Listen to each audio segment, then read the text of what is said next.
آپ کو گھر کا امیر بنایا گیا، حاکم بنایا گیا، نان و نفع کا پورا کرنا. سب سے پہلے تو یہ بات اون کی جائے کہ اپنے بچوں کی فیسیں، ان کے ضروری اخراجات، ان کی ضروریات کو میں نے ہی پورا کرنا ہے.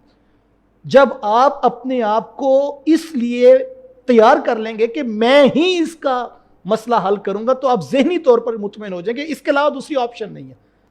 اور جب آپ یہ فیصلہ کر چکے کہ میں نے ہی مسائل حل کرنے، تو پھر اس کے لیے کوشش کی جائے گی، پھر اس کے لیے محنت کو بڑھایا جائے گا. اس کے لیے آپ کو تگ و تاز کو بڑھانا ہوگا، اور محنت کے اندر ہی عظمت رکھی گئی ہے. اگر مسائل بڑھ گئے ہیں تو کوئی مسئلہ نہیں، میں محنت بڑھا دوں گا، لیکن کوئی شارٹ کٹ یا کوئی ایسا راستہ کہ اوپر سے کچھ گرے گا، ایسا نہیں ہوگا. آقا کریم علیہ السلام کے پاس ایک شخص آیا، ذرا غور کیجئے کہ ان کے حالات کیسے تھے.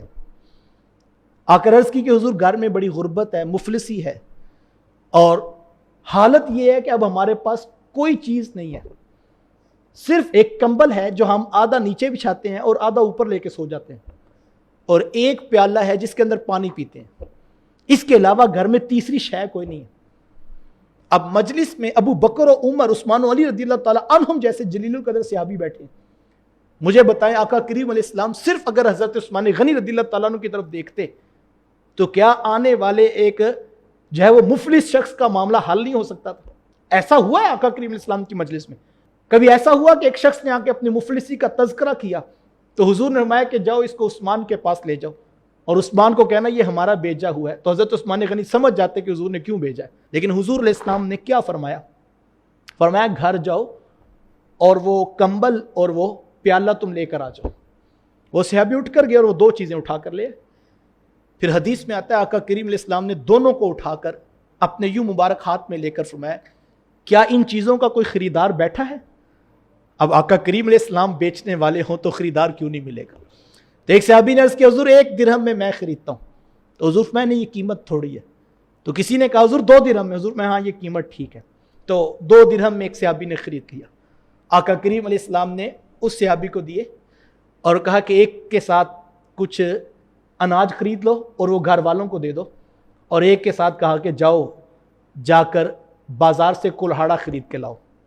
اور وہ گئے اور لے کر آئے، اور حضور علیہ السلام نے خود اپنے دستے برکت سے اس کو فٹ کیا اور صحابی کے ہاتھ میں کلہاڑا پکڑاتے ہوئے کہا کہ اب تم جنگل میں چلے جاؤ اور 15 دن میں تمہیں مدینے میں نہ دیکھوں.